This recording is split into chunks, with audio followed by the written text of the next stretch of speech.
Okay. You're going to hear 5 to 3. The last 2 seconds are quiet. You'll see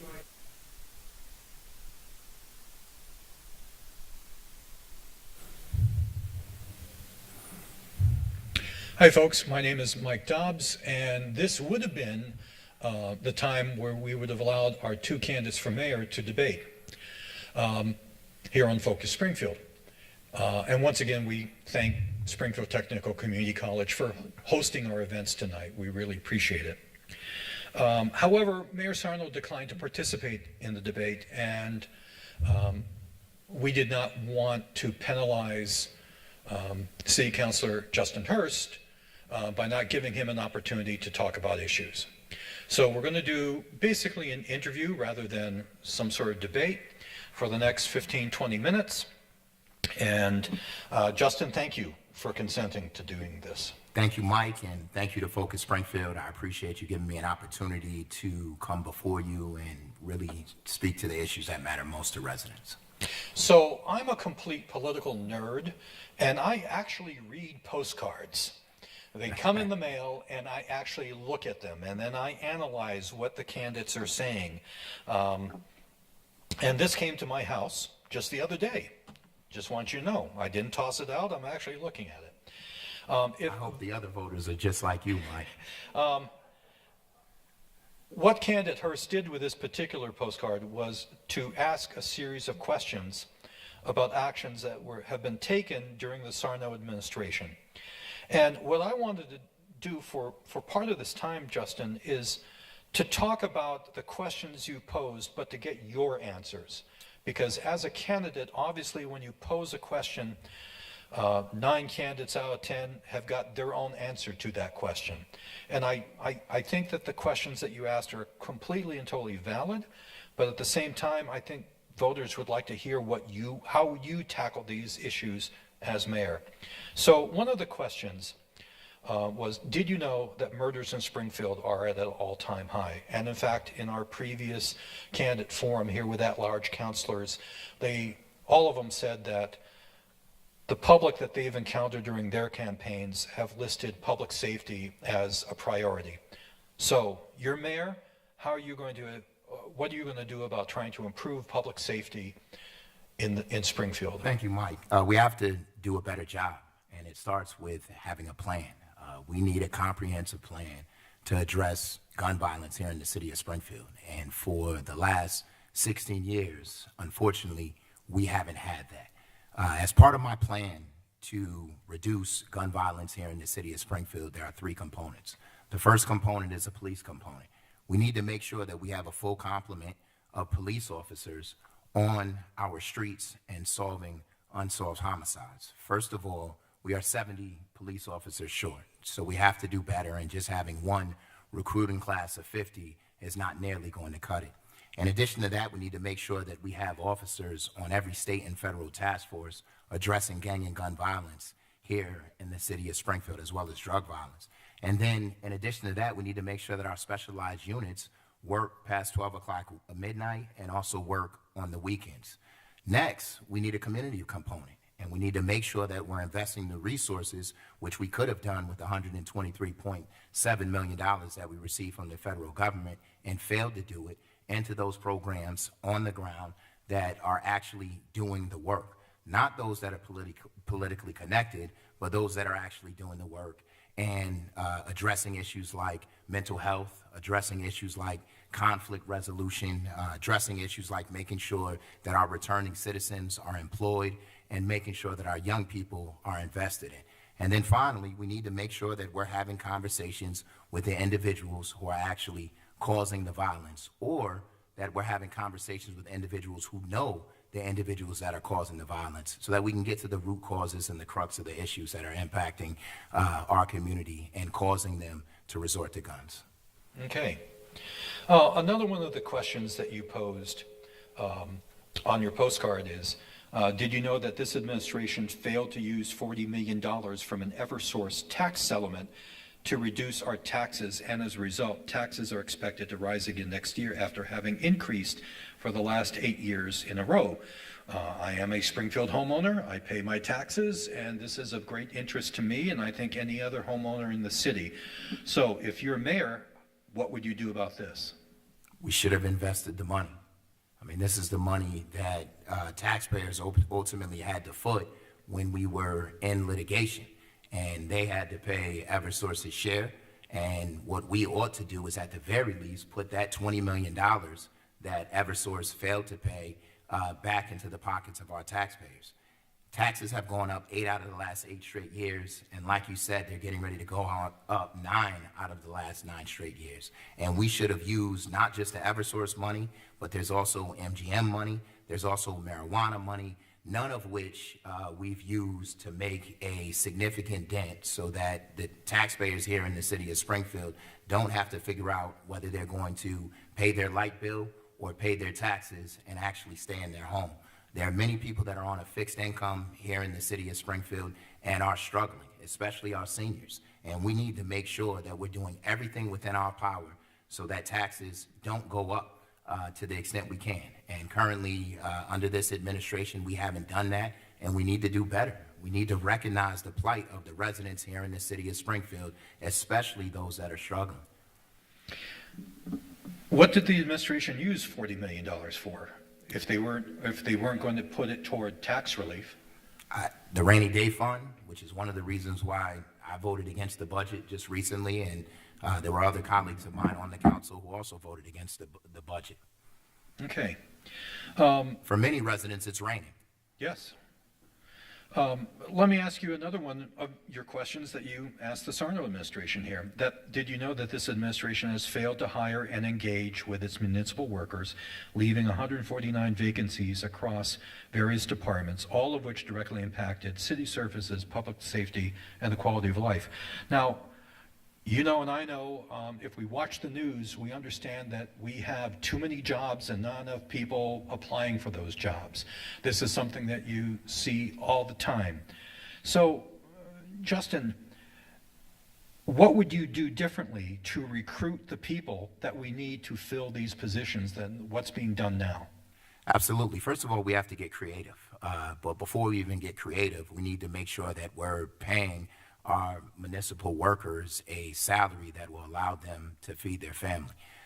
Then we need to get innovative. We need to make sure that we're recruiting young people straight out of high school. We need to make sure that we're recruiting from the surrounding colleges, which we have many right here in the city of Springfield. And then we need to start looking into different ways in which folks work nowadays. We came out of COVID and we went right back to the same thing that we've always done. For me, it was an opportunity to do things a bit differently. We know that there are many employees that can do their work from home. There is not a need for them to be in a brick and mortar facility. And so we need to make sure that folks are able to do things like that and also have flexible shifts. We need to make sure that we're looking in to 4-day work weeks, which we know are attractive. And then we need to make sure that we are not fighting with municipal employees every 2 to 3 years to get their contract settled when they deserve the money in the first place. Okay. One of your questions here on the postcard is, did you know that the current administration has been in place for almost 20 years? Now, I got into an argument once with someone who I said, I believe in term limits. I believe in term limits for everyone. City councilors, mayors, everybody, I believe in term limits. That's just me. The gentleman with whom I was having the conversation said, well, wait a minute. If somebody is doing a good job, why should they be penalized by a term limit? If they're doing a good job and they have the support of their electorate, they should be allowed to stay in for as long as the voters want them to stay in. So this was the two sides of the argument.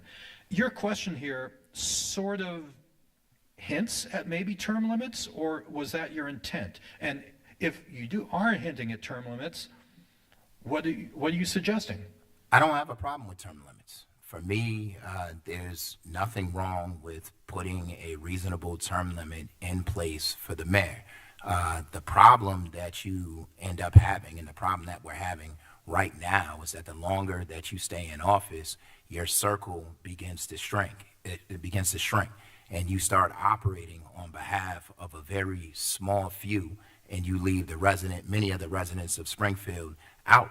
And so we need to make sure that that doesn't happen. And if you have term limits, what ultimately happens is it allows other people who are interested in governing and giving back to their city an opportunity to come in with fresh and new and innovative ideas. Also allows for individuals to be less corrupt, which is what I think you're seeing in the current administration. Unfortunately, a lot of the donations that the mayor is receiving right now are coming from the same individuals that have been getting the contracts year after year after year. If you have a term limit and you have other individuals who are willing to step up to the plate, you certainly allow for other individuals to benefit from these contractors, and not just the same old individuals who are more interested in keeping the mayor in power, who likely don't live in the city, which many of the contracts are going outside of the city, and who are not interested in the well-being of the residents here in the city of Springfield. Okay. Another question here. Did you know that this administration has received $123 million in ARPA money, and much of that money has gone to rich developers as opposed to being invested in our neighborhoods, businesses, and young people? This has been an ongoing issue for months about how the ARPA money has been spent. The mayor is, of course, the architect of the spending plan in many ways. We've seen ARPA money go to individual business people who applied saying that their businesses were adversely affected by the pandemic. We've seen ARPA money go to developers who are redeveloping buildings. But we've also seen ARPA money going to multimillionaires to encourage outdoor dining at various facilities. So if you had been mayor during this time with ARPA money, what would you have done differently in terms of the process, and what would you have done differently in terms of the goals for that money? What did you want the money to accomplish? So that's a very complex question.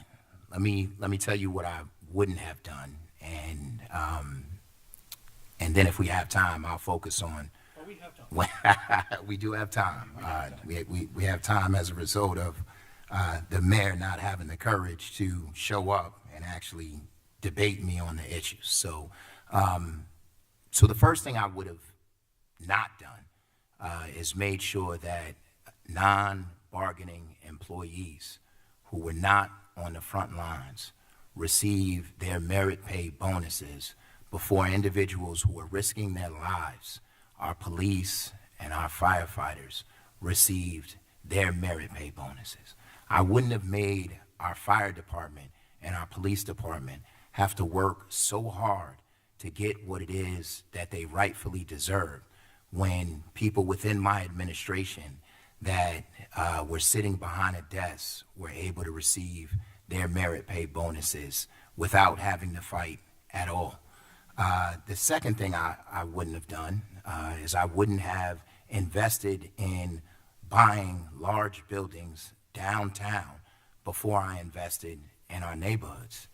I also would not have taken as long as the mayor is taking to get the $1,400 payments out to so many residents who were disproportionately impacted by COVID. That entire process took way too long and is still currently occurring. And individuals who were struggling during COVID are still struggling and waiting and wanting for that money. And that money needs to get out as quickly as possible. And for some people, they've waited years.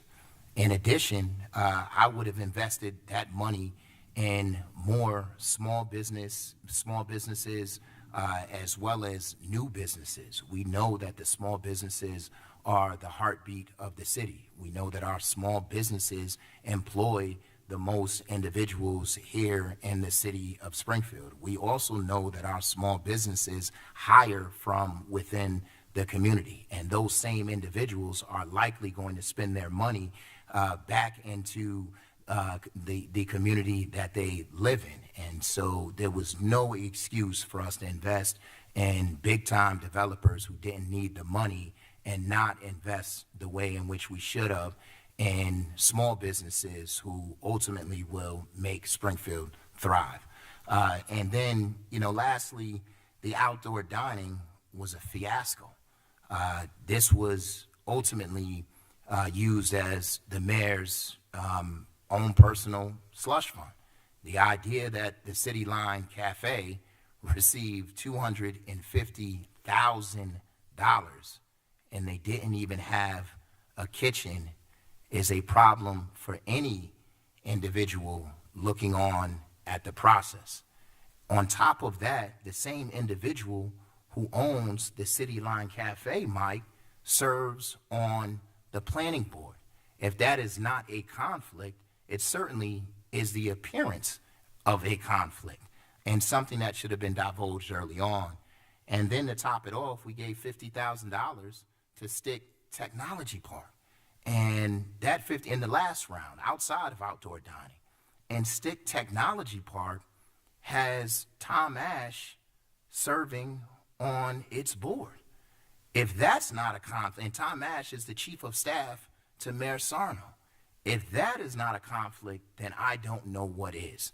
And in the meantime, the people that need this most, the businesses that need this most, are continuing to struggle. Thank you. And that pretty exhausts the questions I wanted to ask you off the card. I just like answers. It's like Okay. a pretty good card there, Mike. Well, we got a lot of mileage out of it. I have to ask you a question now. Literally a few minutes ago, there was a story released on Mass Live that purports that there was some real improprieties, not necessarily involving you, but conceivably involving you on homeless people voting for you and then being paid for that. I was not the reporter. I don't know all the details, but I would be remiss not to ask you about it. So have you read the story, and what is your reaction? I have read the story. And I'm appalled by it. Nobody on my team, nor myself, paid anybody for their vote. And it's unfortunate that the mayor would use this last-ditch effort to try to steal an election. It's also unfortunate that the same paper who endorsed the mayor would break the story at a time in which they feel it would have an impact on who is going to win the election. What it tells me, though, is that we are in the fight and we are winning, because the only reason why they would allege something like this is if they were fearful. At the end of the day, the voters are going to decide. And the idea that anytime you have droves of impoverished people, droves of black and brown people showing up to exercise their right to vote, folks would insinuate that they are being paid to do so, is problematic and is one of the reasons why we need a change here in the city of Springfield. It was wrong for the Republican to come out with their article. I'm an attorney.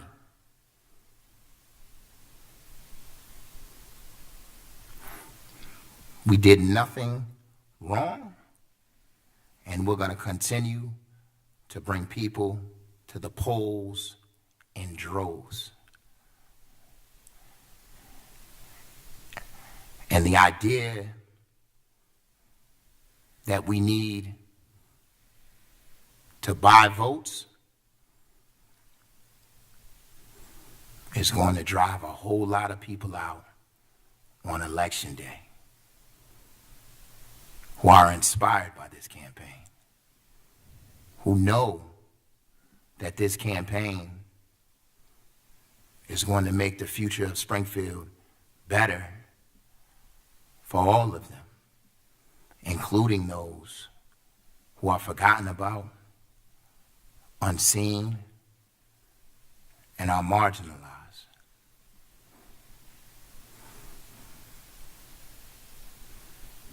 Okay, let me ask you two quick follow-ups and then we'll move on.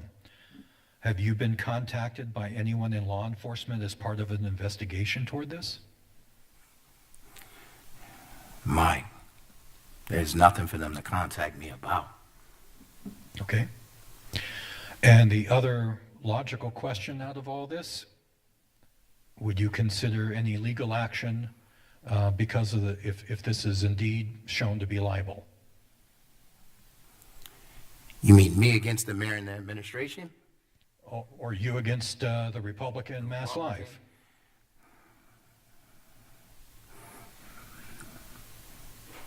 I realize I will leave everything on the table. But what I will do more than anything is to encourage the entire electorate who was insulted by what has occurred to come out and vote on November 7th and show that they don't have to be paid to support this campaign. Justin, thank you very much for coming in. Thank you very much for answering these questions. And voters, November 7th, if you've not all voted already with early voting, you should turn up to the polls and vote for the candidate of your choice for the next mayor of Springfield.